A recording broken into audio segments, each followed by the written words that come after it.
Hey everybody, good evening. Welcome to the Paradigm Shift.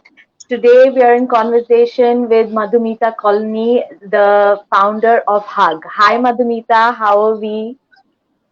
Very good, Dipshika. Thank you so much for doing this and bringing Hug to light and what we do. Thank you. How nice. I want to read a little bit. When I asked Madhumita, guys, you must know when I asked Madhumita for a bio, she gave me the most shortest, the most humble bio that is. Let me read that out to you, and the rest of her we will know during the interview. Madhumita is the founder of Hug and believes that hunger is the most solvable human rights crisis of our time. So true. She is the catalyst. She is a catalyst that brings people together in a citizen movement format for a good change. I hope we can all be a part of what you're doing, Madhumita. So we can start with telling our viewers what this is all about. Tell us, how did your journey begin? So, Hug was a result of, I think, me starting to be an empath at a very, very young age. I think we all are. And it was just developed in me for some reason. I think a lot had to do with my parents. And Okay. somehow there are so many things that one feels sympathetic toward. For me, it was always a fact that people. I remember we used to go to my hometown in Uttarakhand, and we used to have to travel by train. And train journeys are always the most arduous when it comes to seeing little children in the most pathetic state, and so on and so forth. So anyway, I think it started there because I would see a lot of hunger, and I didn't really understand how that was possible. Um, as I grew up, of course, I began to realize that there are so many reasons. It's not the lack of produce or the fact that we lack food in the world or any of that. It's just a connection problem, if you will, to put it very simplistically. We are not unable to map our food or excess food to where it is most required. Um, Right. yeah, so I started to try different things like soup kitchens.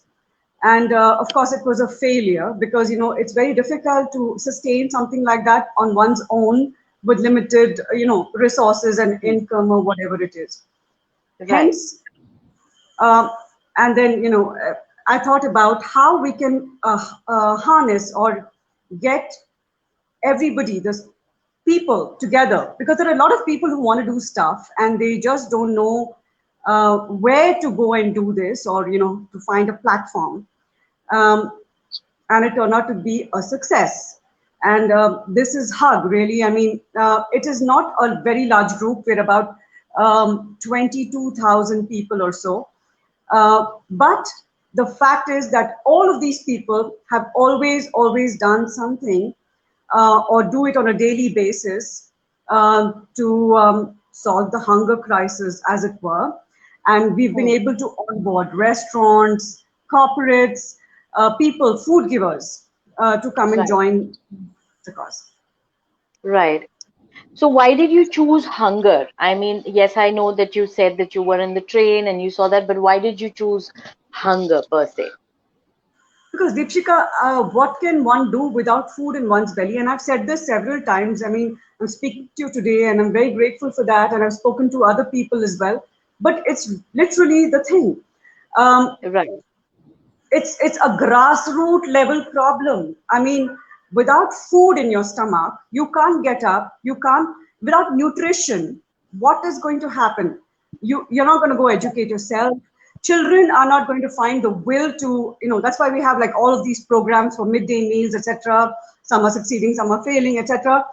But food is quintessential to Right. any any kind of growth, anything at all. Health Correct. for starters, yes. Absolutely. So when did the paradigm shift really happen for you? Like, what was that moment where you decided, okay, this is it, and I am going to start Hug? How did Hug uh, start? And how did you come? Did you get people with you, or did you start on your own? How did this all begin? No, I actually literally remember the moment as well. And I used to get a lot of flack from my parents because I had two young children, and we used to live on the flat above them. And I used to feed them, put them to bed, and they were very small. Okay, they were not even in their tweens. And then I would step out because the hungriest people are to be found, at least in Bank, everywhere else as well. I know Hmm. late in the night, where they're bringing out their little takhtas, sleeping. It's terrible. I've seen Hmm. elders under a bridge covering themselves on a cold night with, like, the what do you call it? The ad, क्या बोलते हैं उसको? Those things Opal. pulling them down. The Yeah, plastic. no Hmm. food, Yeah. right? Yeah. So Oh my could you God. repeat it? Yeah, it was. Could you repeat your question again, please? When did it start for you? When did Yeah, Hug start? yeah. So it was 2014, I remember, and it was one of these times when I was out distributing food. And at that time, it seemed like a very noble thing to do, because Hmm. the giver is always getting more benefit than the people that you give to, is what I've always believed. Yes. Right. Right. But the levels of poverty and the people that I met, transgenders, most Okay. often, Okay. um, without any means, and the kind of horror stories that I heard. And it was one evening that I had met a group of transgenders in a marketplace. Hmm. And I had given them, I say I had given them, but there were a lot of people who had contributed the food, and I was just a conduit to go and, sort of Yeah. um, serve it to them. And the kind of stories they told me, they said, हमारे पास भी माँ बाप हैं, but we don't, हमारे पास, nobody respects us, there are no jobs, we have no food, literally, it's starvation, right? And horrifically, Deepiksha, I spoke to you about this earlier. We are the number one country over and above seven Yeah. developing countries in the world with the highest rate of death by starvation. And that night I was Hmm. driving back home after giving the food, and I was like, oh my dear God, like, how is this even possible? How did we Yeah. let this happen? We have to get everybody involved in just this one thing, and then we will see change. People will, they're like even the people that I spoke to, they said, "Khana mil jaye." Matlab, if you are happy, like पेट पूरा Bhara हो, hai. then we Yeah. will do stuff, right? So yeah, maybe that was the paradigm shift for me, and that's the day that I named the whole thing Hug, mainly because I also found that people are so disenfranchised and nobody wants to. So you just go and give someone a hug without any barrier, and it makes a world of difference. Right. Absolutely. God. That was that was crazy. All the time that you were talking about this, I had goosebumps all over my body. I mean, yes, there is. This morning when I was telling my father, sometimes my father or my mother, they'll ask me, "Acha, aaj kisse baat hogi?" and all that. So I was telling them about you, and I said, there is so much kindness, so much goodness that is happening. There are people who are working towards that. I mean, like, I have been interviewing people, and now there is you, that you guys get out of your comfort zone and do this. I mean, it's absolutely hats off to you guys. Okay, tell me. And sorry, Okay, go carry ahead. on. You were saying. Just going to Please say, say. I can't take single. Why I love the concept of hug, citizen movement. There are so many people, and there are so many people doing just wonderful, because it's not possible for one person to make any kind of impact or change, Right, right? So right. you need help, or rather, we all need help. We have to form a human chain. I don't know if it sounds corny or whatever, but it has been the case with hug. Really, it has. Please tell us. Please tell us more about this. human chain, and how do you guys work? And please tell us everything.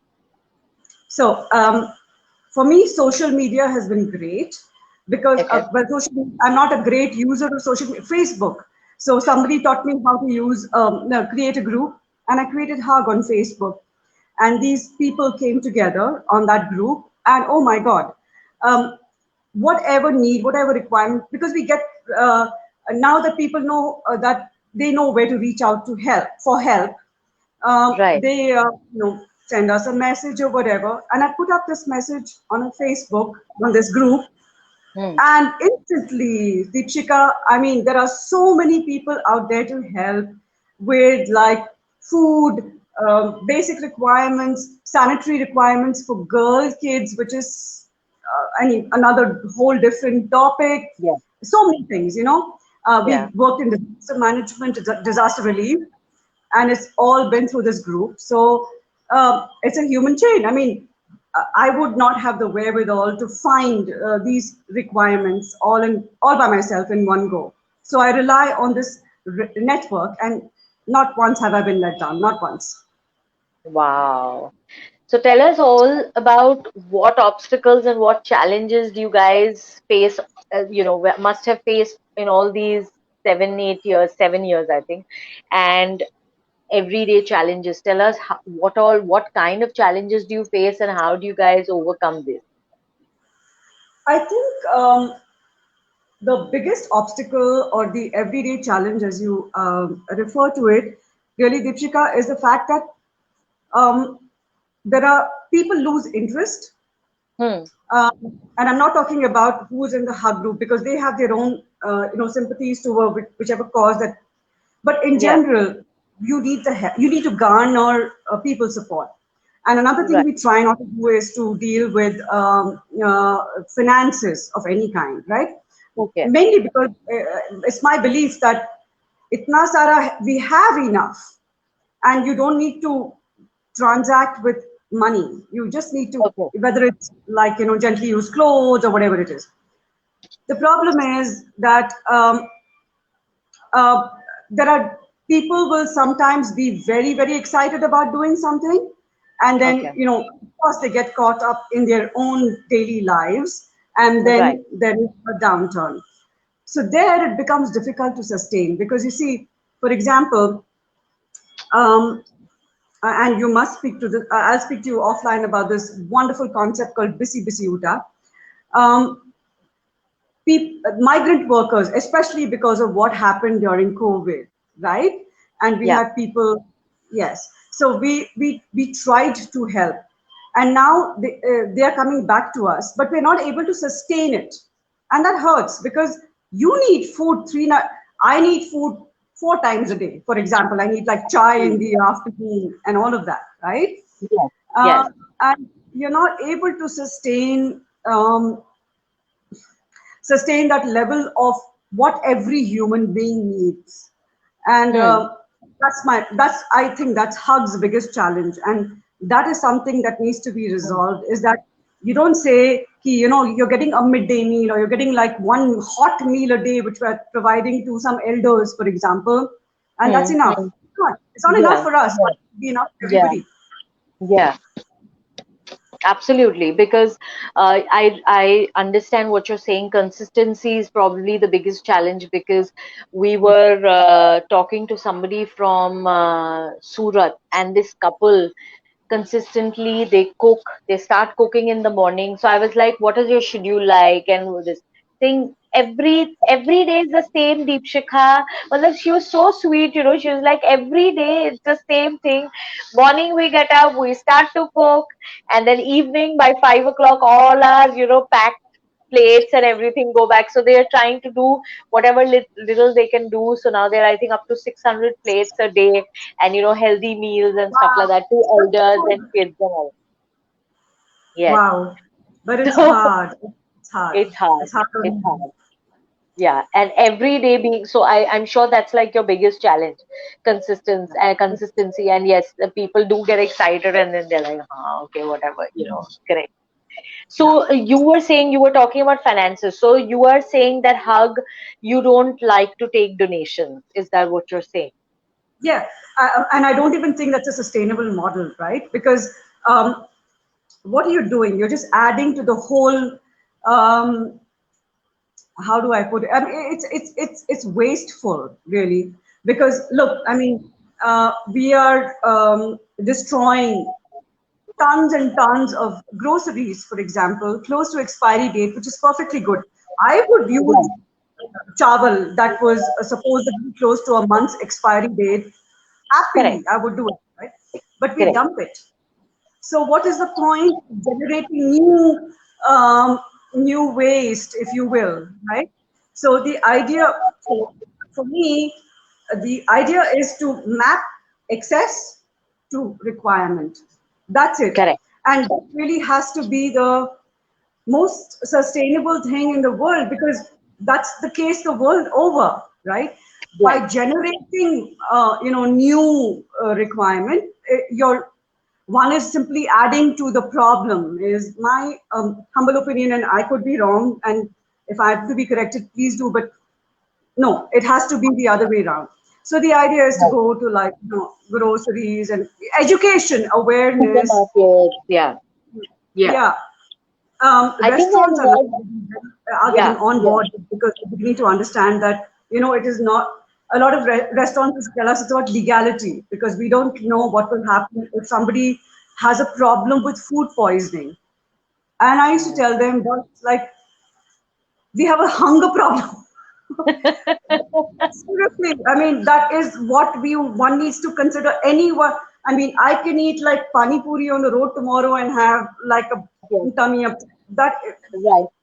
mind. So yeah, that is Yeah. really Okay, so that is one of your challenges, like food problem. I had heard long time ago that I think in Americas there was some kind of movement like that where they would take all the, like you said, closer to expiry or expiry food products from the supermarket, and then they would put it in a place where people could just come and pick up stuff. And now they've started these fridge things right outside your restaurants, like even in Bombay, I think, that you could put your restaurants put their food in the refrigerator and anybody could come and pick that up. Is that also a thing in Bangalore? it is. So I don't know about the grains thing in America, but in Bangalore, Biblos, the Mediterranean restaurant. I don't know if Okay. you've heard of Okay. it. Um, Okay. they have a refrigerator outside their restaurant, and what they do Okay. is yeah, they mark their food and they put it in there, and anyone Hmm. who's walking, and sometimes people ask me this question: is that, um, what happens if it's not someone who really needs it? My answer to that is, if someone's coming to take food, they need it, right? Right. And Right. especially with what's happened last year, there are us middle class citizens are so exempt from the group of help, because you don't have the cultural thing does not allow you to ask for help, and Right. a lot of people have been out of jobs, out of pocket, Yeah. and Yeah. a lot of Yeah. people are in such a struggling state that they may need food, but Yeah. they will not come and ask. So Correct. it doesn't matter who takes the food. If you take the food, you need it. You're hungry. It's as simple Yeah. as that. Yeah. So sorry, I always digress, but That's okay. um, That's okay. Everything you're saying is, makes us closer to inspiring people. So please carry on. yeah. No, so Biblos does that, and I know a whole bunch of other restaurants also do that. I don't have the names right now, and it's a wonderful concept for dignity giving. You don't Yes. you don't have to ask. You don't. There's no begging involved, and it's good food. And look at the restaurants; they are brave enough to say, "Never mind. We are putting a date on this, and here it is." Because Correct. I would जो घर पर if I make something today, like I made chicken curry today, whatever is left, I will pack it and I will give it away. I will not Yes. worry about, is it I it's a people are good in general. They will not, by and large, do something Correct. nasty like spoiled food, right? So Right. Right. Absolutely. So, where are you today, Madhumita? Like, you've had your paradigm shift. You've been working for over 7 years now with Hug. What is the impact of the paradigm shift? Well, the impact is not as big, and I don't mean this in terms of like a personal thing. My goal is to end world hunger, and I'm not ashamed to say it. I know it's supposed to be like a thing that is unachievable, but I would have loved to find a model where, with all the problems we have in the world, with our issues and so many things, and at least hunger we can take care of. Yes. I have not reached there yet, um, but I have been talking to a lot of change makers, learning, getting mentored by people who quietly do their own thing, and and I find that they're making huge impact.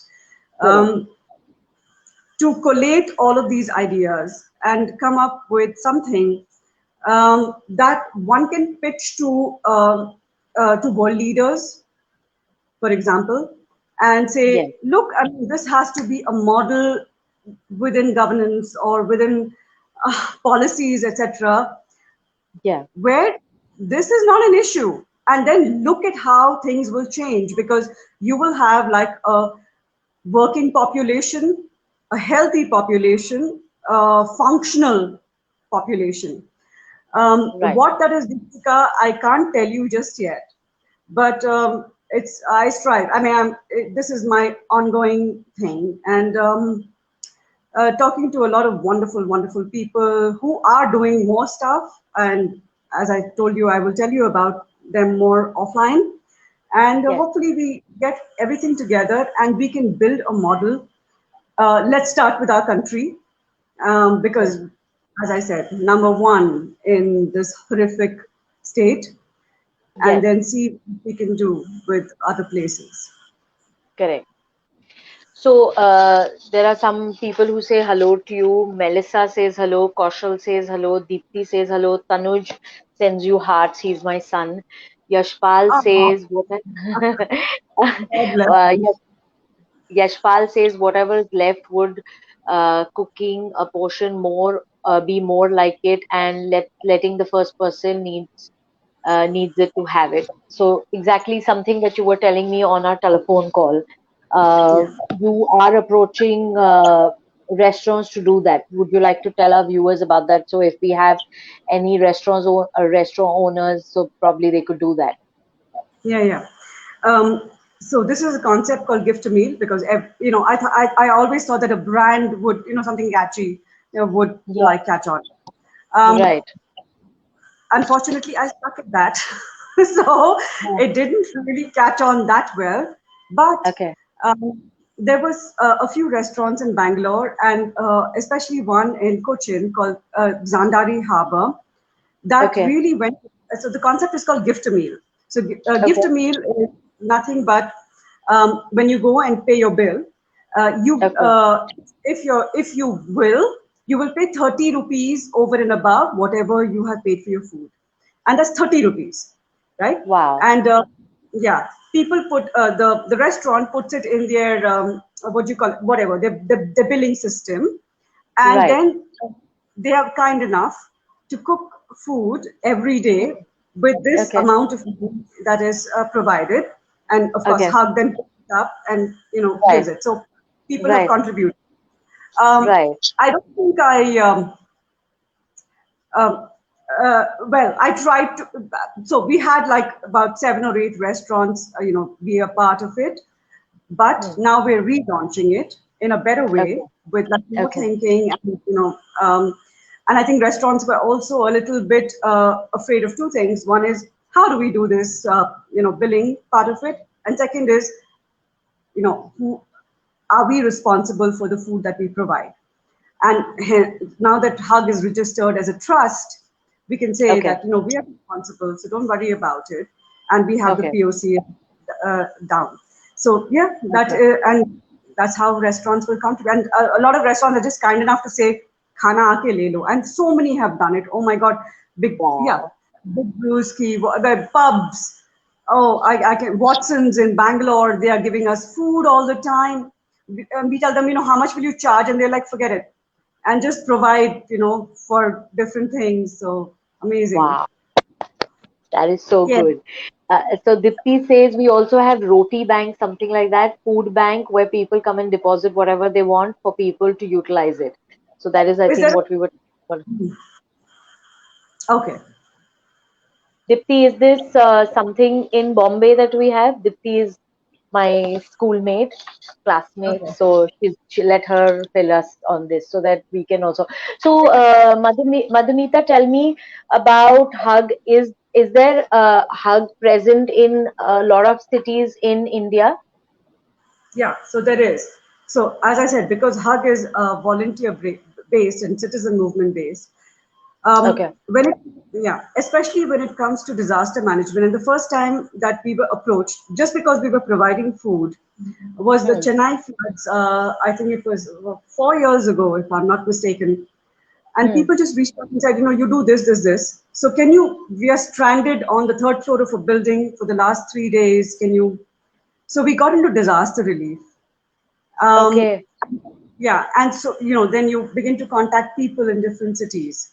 Then Nepal had Okay. an earthquake. Uttarakhand had a flood, Mhm. and everywhere we started, reaching out to people, and then Right. decided to. For me, it was, what do I do now? Because in the night, if I get a call from someone saying, "Ye nahi hai, I'm, distressed," or it was Yeah. terrible.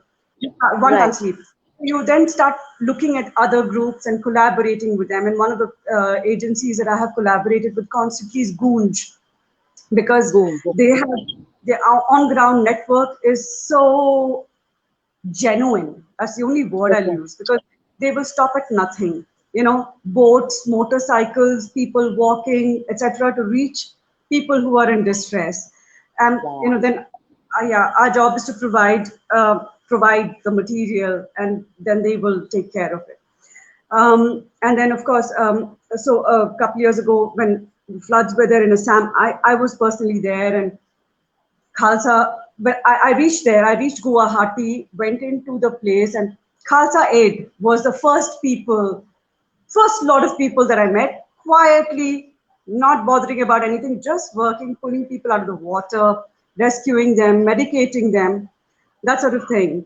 So, yeah, I mean, I think it's just people have just, it's just a chain, human chain, really. So yeah, there are people in other cities who volunteer as well, and then Right. groups. Right, that is amazing. So Dipti says the Roti Bank is in Gujarat. So probably we could, probably I could get some more information and then for you to also connect with them so that you could, you can form your own, connect with them. And Alaknanda says good venture. So all you guys that are here and the people who will see it in the future. Madhumita has a group called Hug, HUG, H.UG.G, and we could probably tag it over here so that everybody that is watching now and later can go and join the human chain. And Madhumita posts different things on a daily basis. So whatever are the requirements, wherever they need to connect people, I'm sure this way it'll get more more effective. So, Madhumita, what is your vision for Hug?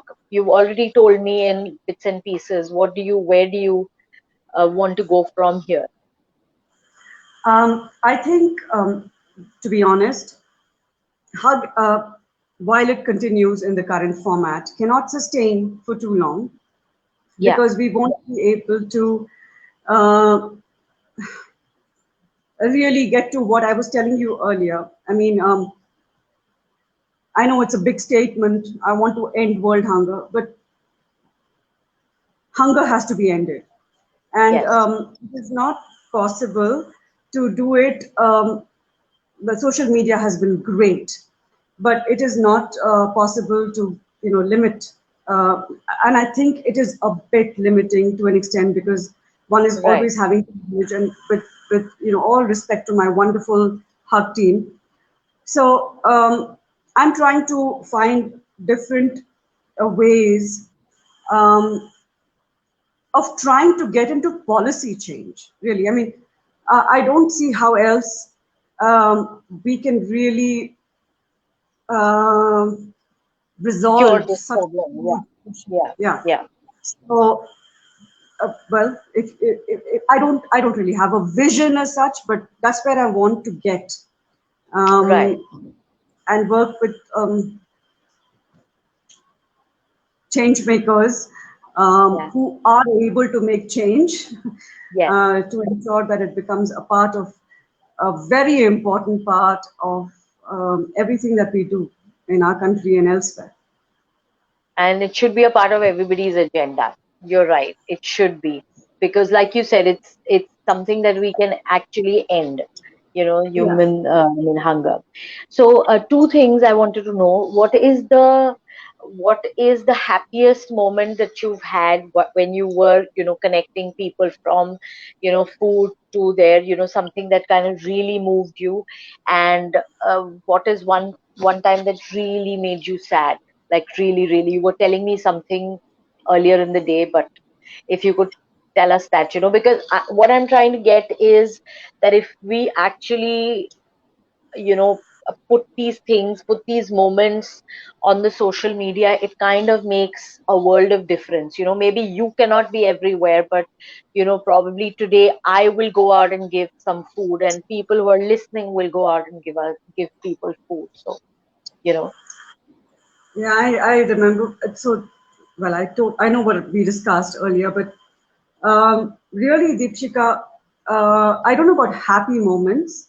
Um, well, there is a lot of joy for me in this entire thing, honestly, because of all some of the interact because we're interacting with people. It's just that they're in straitened circumstances, right? right. And something I spoke in an earlier interview as well, where we were giving food to a bunch of elderly ladies who had been mistreated at home through no, well, there's no fault, no blame, etc., etc. As I said earlier as well, um, children are earning 80, 100 rupees a day. So first they will feed hard labor, feed themselves, feed their children, and then there's nothing left over for the parents, and um, they will mistreat them most of the time because the frustration levels. Anyway, so there is a place where it's like a small caretaking home in a very poor part of Bangalore, where 50 of these ladies, they have a place to come to every day, and hub provides them with food. And sometimes when some good person comes across and says, let's give them something different, they will ask for things like chili chicken and this and that and stuff like that. Yeah, yeah, they're wonderful. So I think there are so many moments, but this sticks in my head, and I repeat it in every thing that I speak about. Is, after they had eaten and stuff, and it was a school compound, and these ladies went, come and sit on my lap. Oh, elderly ladies, and you feel awkward, right? A mother of two grown-up children, but it was so they just treated me like I was their granddaughter or something like that, and I had well, tears in my eyes. I'm sorry to say, very commonly. It was just the most. I'll never forget that day. I will never forget that day. So Wow. so many more moments like this. In terms of what has been sad, etc., every interaction. Just the fact that, oh, I mean, there is too many to recount. I mean, uh, oh, it's horrible. I mean, I think personal ethos. My heart goes out most to the transgenders. They're begging on the traffic signals and so on. Yes, And yes. I will usually, my car is extremely interesting. It usually has rice, dal, oil, and stuff like that. Wow. So cool. Yeah, that's my car. And the stories you hear, Deepshika, you feel like, oh my dear Lord. I mean, how can a group of people living within our society be this disenfranchised? It's like if I'm moving it, they'd be like, Didi, वहां पर जाके रुकिए please, मुझे चावल चाहिए क्योंकि घर पर. And then you sit and nobody talks to them, you see.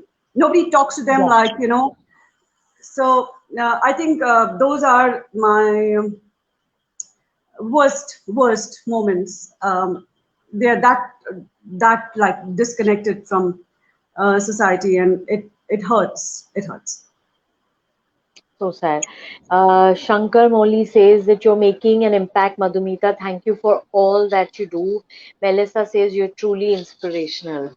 So yes, you are making an impact, Madhumita. Matlab, everything that you're saying, it just gives me, things that like, why don't we get up and make a change? And that is why Paradigm Shift actually gets people like you to come and share your inspirational stories where we can motivate people for making that one switch, get out of Yeah, their comfort zone and making the change. That is absolutely. amazing. That is amazing.